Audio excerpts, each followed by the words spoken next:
Hey guys, and welcome back to another BeamNG Drive video, and today we are checking out the brand new update 0.29. So we'll be checking out the vehicles, the add-ons, what's been added, all sorts of changes and things that are brand new. So first of all, we have a new vehicle, the Soledad Lansdale, which is basically like an old American style van. It's also giving like European vibes. But yeah, there's so many configurations and it's a cool car. Some have seats in the back, some are just storage back there. And there's another cool feature. Sliding doors. So we now have sliding doors in BeamNG. Yeah, I think this is a really cool car. We might check out some more configurations in a sec. So here are the configurations for it. So we have some like cargo ones, branded, just like family ones, like an off-road one, tuned one, sport ones. That looks like a drift one, rally, race, drag. Of course there's a drag. And then there's like derby ones. The next thing we're going to cover is the new configurations for some of the vehicles. They're like Gambler 500 ones, which if you didn't know is like a race but for vehicles with a bunch of random parts that look interesting. So here's the first one. This is Croco. It's a configuration of the Soledad Wendover, and hence the name. Its design is based on that of a crocodile.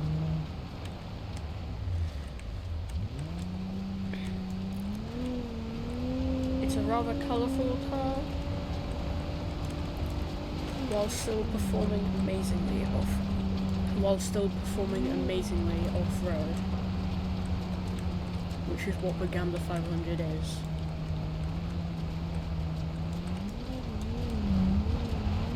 It's got great speed, good grip, also drifts pretty nicely. It's also rather manoeuvrable, as I'm going to demonstrate around this corner here.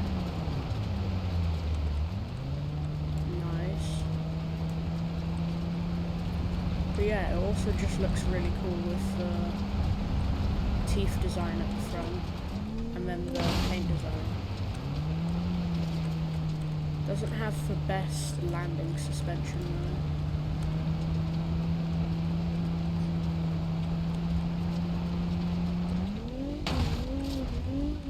though, as you can see demonstrated right there.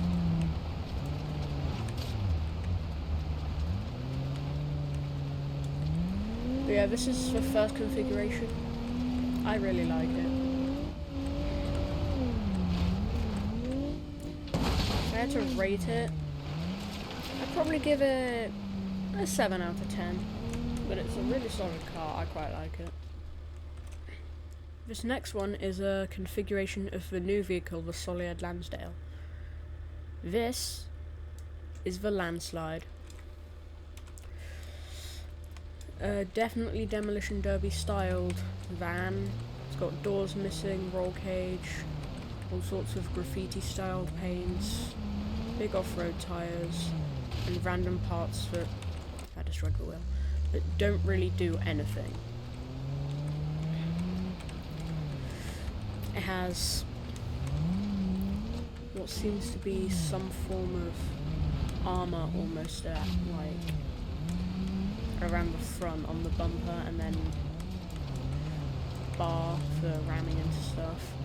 It's got a spare tyre on the back, interesting colour scheme, piping for a snorkel, and then it has a boat on the roof, because for some reason there's a hole then cut into the roof, or something like that. Again, it's got good speed, better landing capabilities, I'm not great on turning though. At least at high speeds.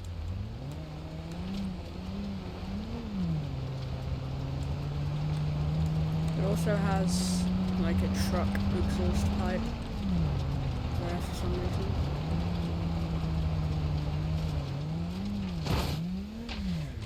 Questionable performing, cool looking though.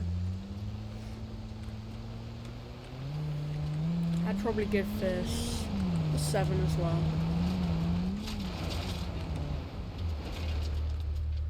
Now this one is an interesting one. It's a configuration of Autabella. It's got some questionable parts on it. And this is La Bruta Anatra. So this is an old rusted Autabella with probably most noticeably a bathtub in the front. 2 big off-road tyres at the back, 2 slightly smaller ones on the front.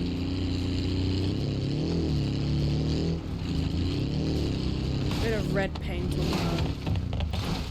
the left. Seems it doesn't hold up well in crashes. It's got some red on there, on the left side, and on the right side it's all blue. It seems to be rather top heavy, is something I'm noticing.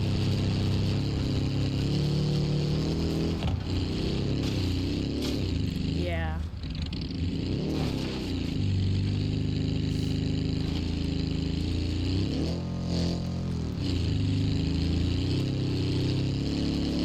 I'd say probably kind of practical for like straight dirt roads, but when there's loads of turns and jumps, maybe not.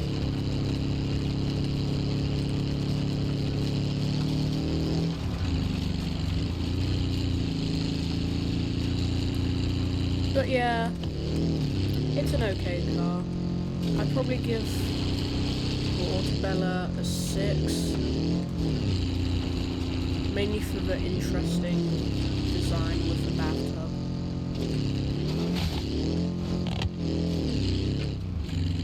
Oh, we just lost it.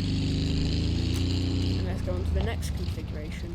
Next up, one of my favourite and best performing ones is the Iron Owl, which is a configuration of the Civetta Bolide. It's a 6-wheeled thing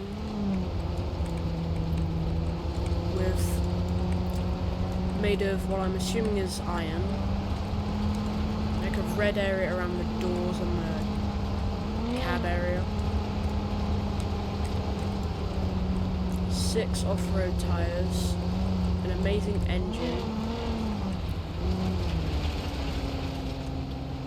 No, we messed that up.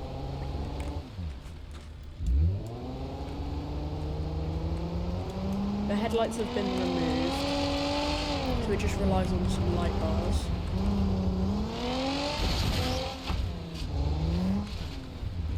But yeah, overall,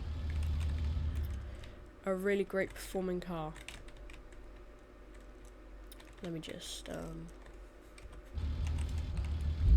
it's got great speed, good grip, and maneuverability.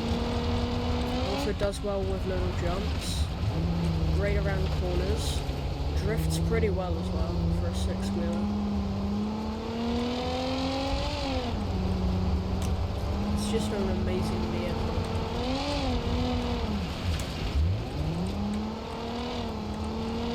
Now we're just going to test its jumping ability. Well, it's jumping and landing.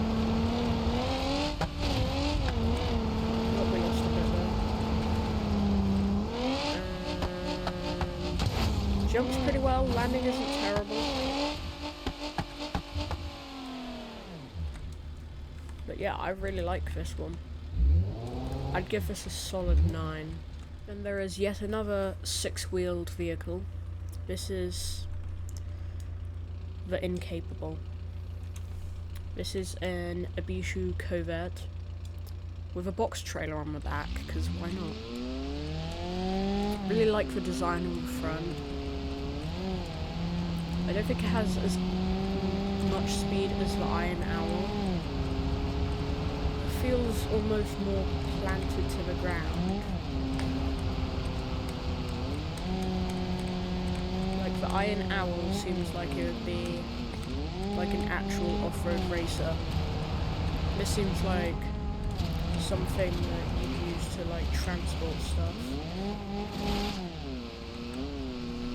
Doesn't turn or drift great.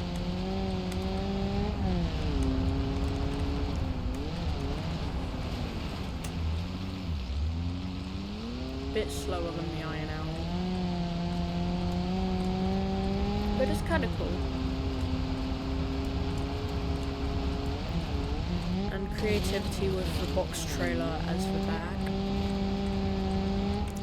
And landing, yeah, not great really. This is probably more of like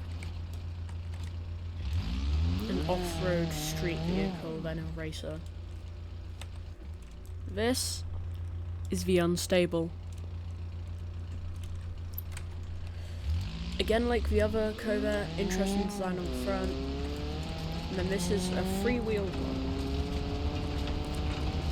It's got like back half, side panel of the original Covert there, and then not on the side. It's got a tractor wheel on the back, so 2 front wheels and then a huge tractor wheel on the back. It looks really cool, but hence the name, it does not perform great. It is very unstable.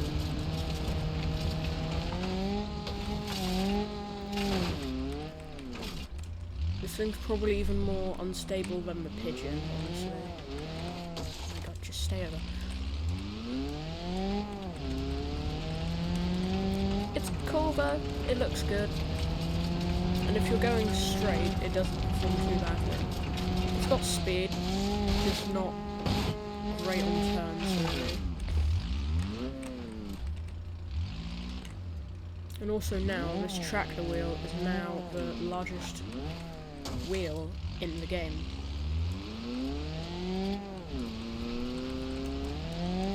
Without mods.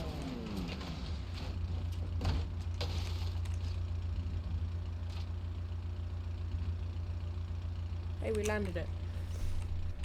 Yeah, I really like it, it just doesn't perform great, so maybe a 7. Then we have the 7th and final Gambler 500 configuration. This is the Pujin. You can probably guess why. It's an off-road pigeon. Cool design on the front. 2 large back tyres and then 1 small off-road tyre at the front, still 3 wheels. And then in the back, instead of a bed or a box, it's a ginormous porta potty.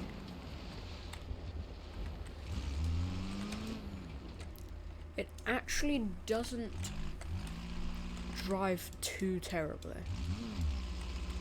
And if you're only doing short turns, it's not.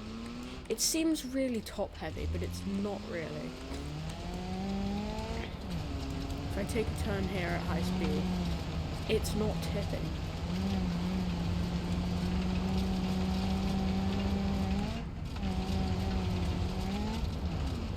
And if you were to go on like a really long off-road adventure, this would be kind of practical. Especially if you're in like a desert with no bushes. The only time it really flips is if you go really fast around a corner, or if you do like a jump and then it just gets a bit unstable. Aside from that, it's pretty good. It's probably to do with the suspension, as you saw there.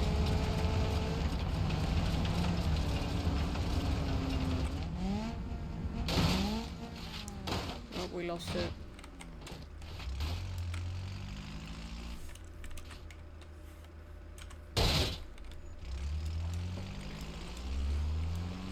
It also has some like tools strapped to the side, so a shovel and whatever that thing is.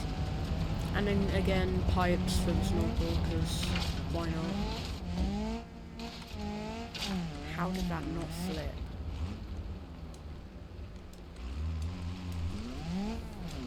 But yeah, it seems very planted to the ground and stable. You'd think it would flip loads, but it just doesn't. Like, back then I should have flipped, but it didn't. The normal pigeon is more unstable than this thing. Oh, that was a clean turn.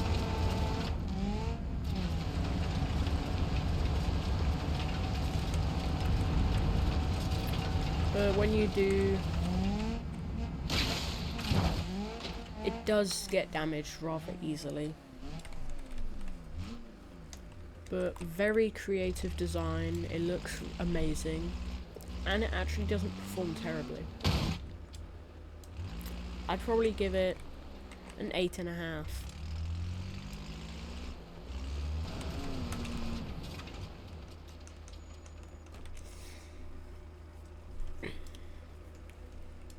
So now we've covered all the new vehicles and configurations, let's move on to some other stuff.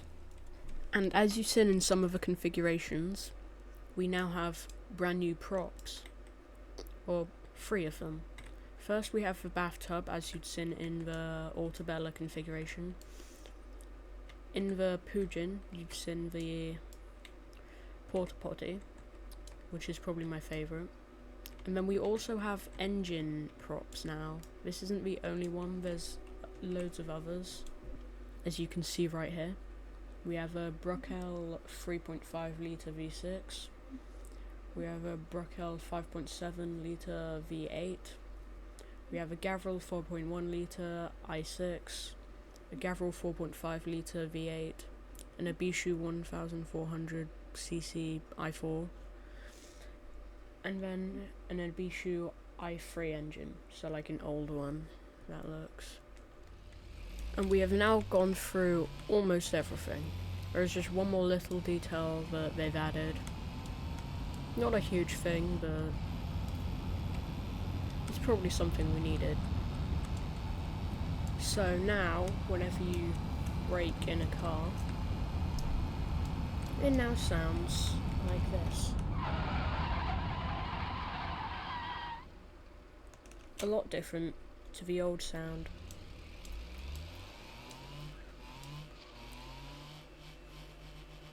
That just proves that the pigeon is more unstable than the Pugin. But yeah, the new braking sound is pretty cool. It makes BeamNG slightly even more realistic.